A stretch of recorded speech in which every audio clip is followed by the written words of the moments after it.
The snow will begin starting here in Rhode Island soon, around 7 p.m.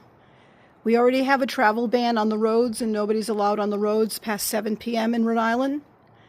We're having a very bad blizzard, and we're going to be getting blizzard winds up to like 70-mile-an-hour wind gusts here. This is my backyard before the storm starts. Subscribe and like my channel so you can be updated on more of my videos that I will be putting up throughout the night and throughout the storm tonight and tomorrow. Thank you.